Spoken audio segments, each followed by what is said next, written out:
We're at that point right now in the 2020s where civilization could collapse or we can take it to the higher order. Humanity needs to make foundational choices. Hi, and welcome to BestInTESLA. So many think the cost of switching the world to renewable energy is too costly, and millions of people will lose their jobs.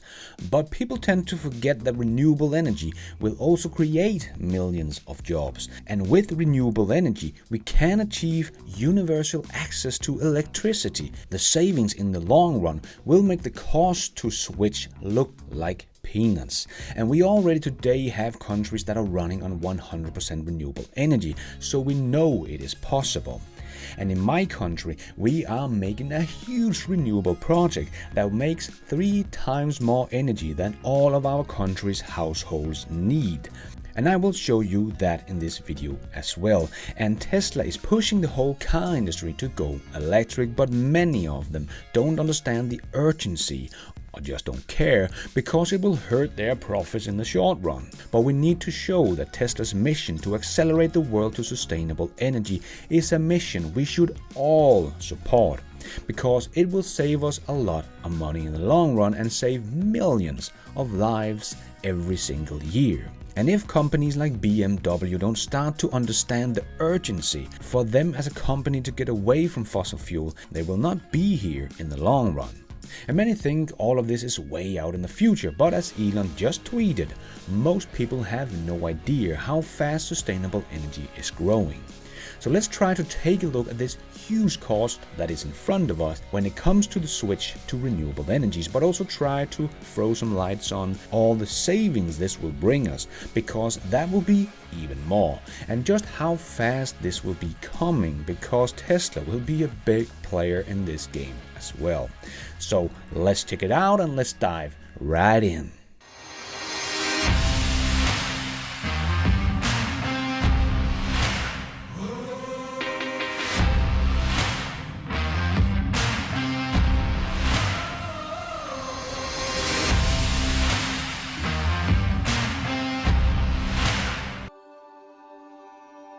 So yes, relying on renewable energy is possible.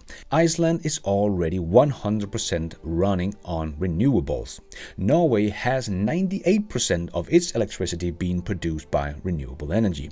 But a country like Denmark that doesn't have any geothermal energy like Iceland or hydropower like Norway we can use, we have to build something to harvest the sun and the wind. But even though that is the case, 72% of our electricity still comes from renewable energy already today. But we will kind of show that not only can we make something from wind alone that will be producing enough energy not just to make the whole country's household run on renewables, but we will be producing enough energy from this one project to run a country 3 times our size, and this with only wind turbines. Yes, a lot of them, 470 wind turbines to be exact, and some storage, but that is it.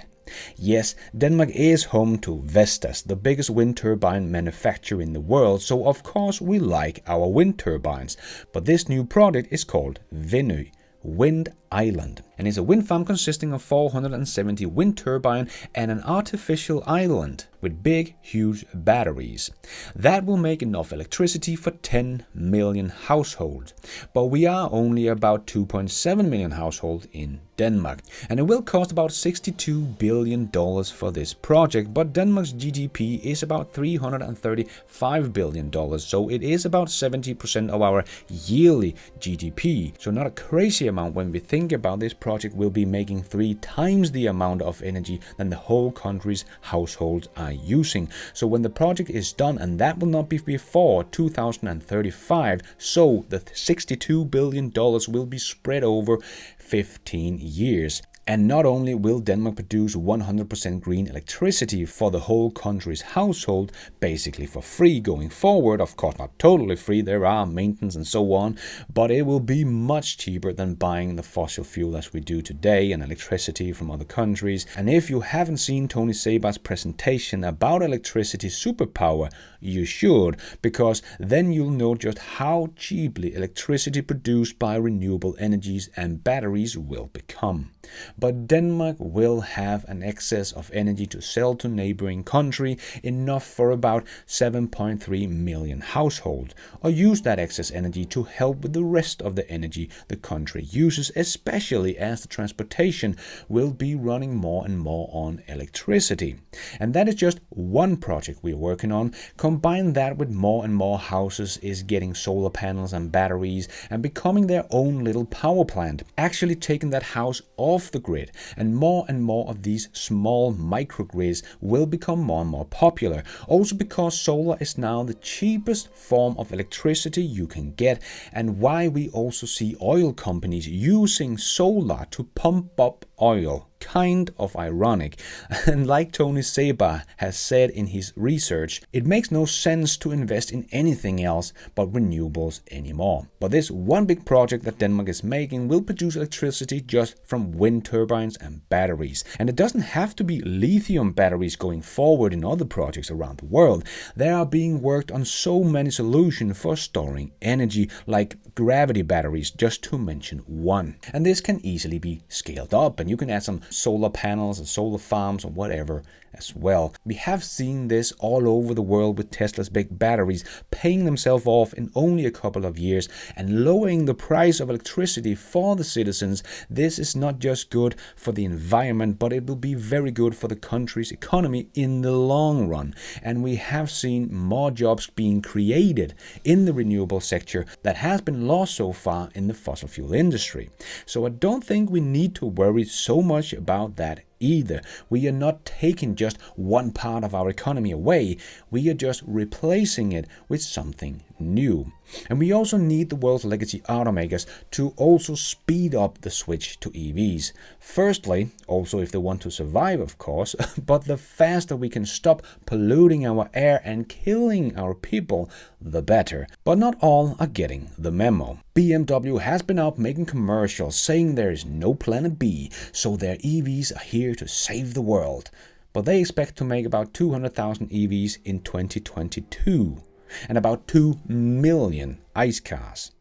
And they did not commit to the COP26 agreement, where the automakers have to stop making fossil fuel cars by 2040.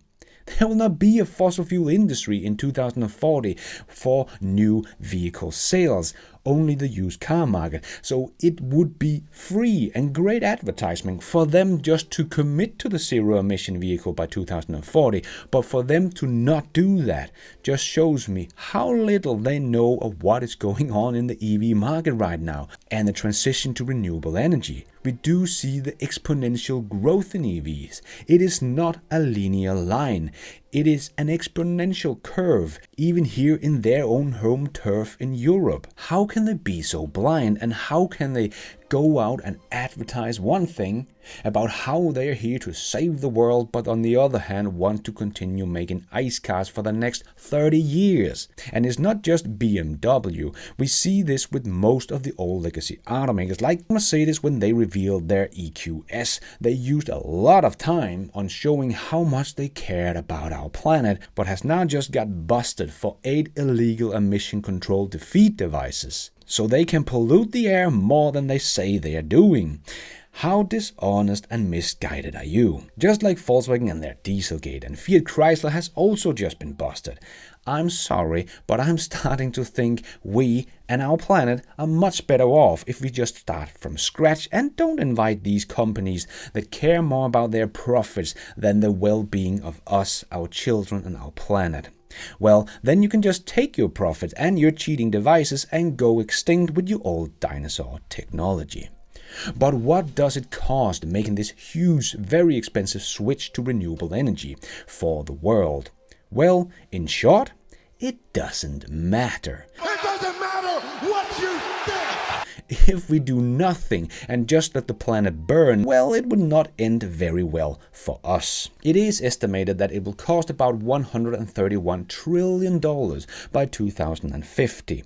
The world's GDP was $85 trillion in 2020, so it is a big number, but it is over a period of almost 30 years, so just about $4.3 trillion a year. So only about 5% of the world's GDP per year over the next 30 years to save us and our planet. And in countries like China and India, the burden of air pollution is actually already over 5% of their GDP. So they will actually save money when they get the air pollution down. And don't forget all the lives we will save as well. Just in April of 2020, thanks to the pandemic, the drop in air pollution saved about 11,000 lives in Europe alone, just in April. So it is not like this will only be an expense for us. There will be a lot of savings as well. We will need to phase out the fossil fuel over the next 30 years as well, and there are plans to invest about $24 trillion in fossil fuels. And that amount need to be redirected to invest in renewables instead, and that is just one example. But there are a lot more savings to be had. Just like we have seen the big battery peaker plants, like the ones in Australia, that paid themselves off in just 2 years, because it is much cheaper to fire up a battery peaker plant than the old pollution coal peaker plant. That is why we see all over the world these big batteries are starting to pop up, not just because they're greener, but because it just makes good economically sense, and why Tesla's megapacks are already sold out in all of 2022.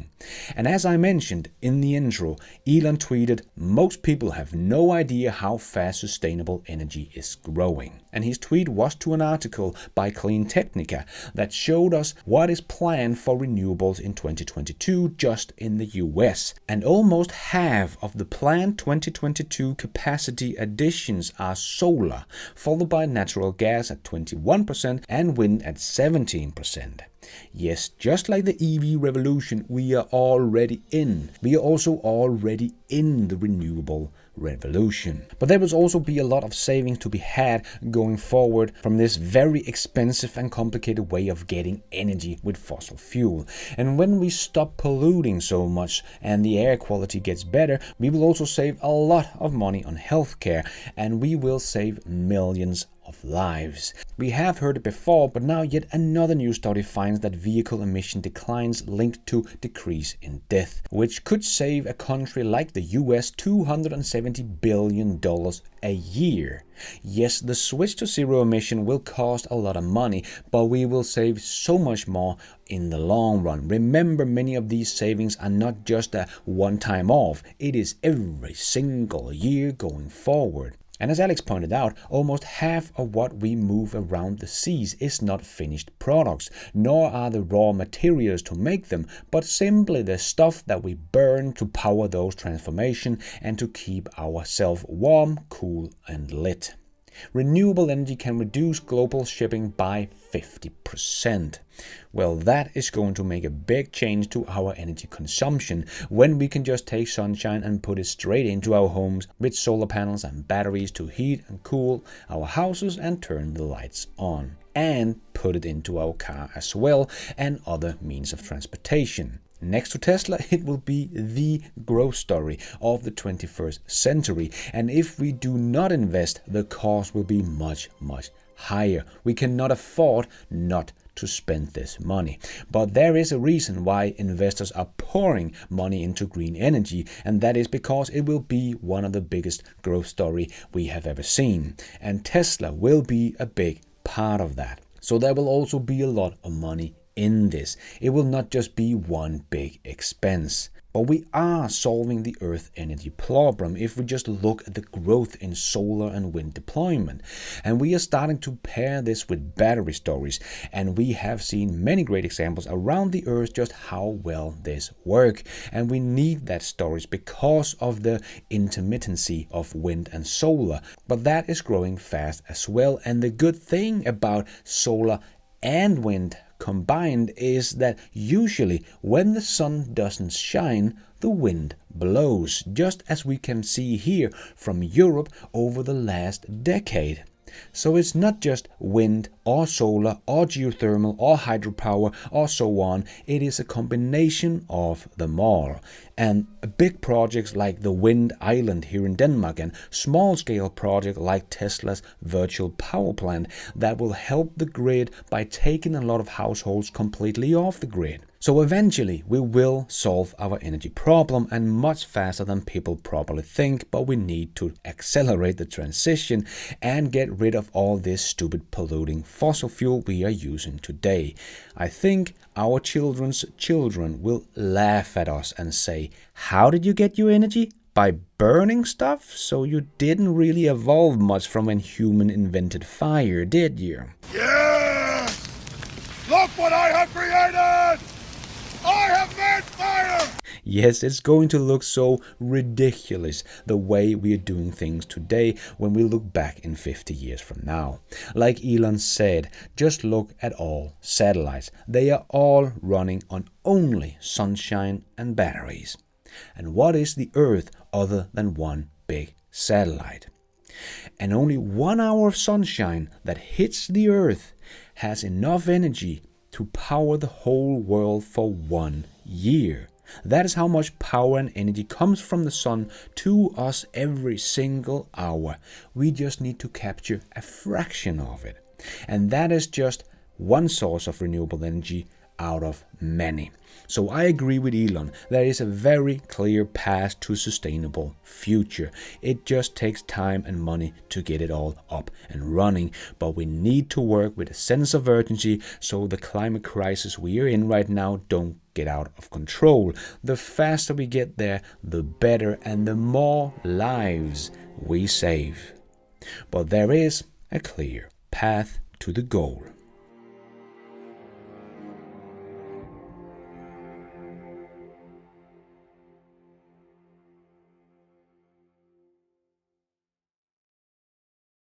And thank you for watching. And until next time, take care out there and be nice.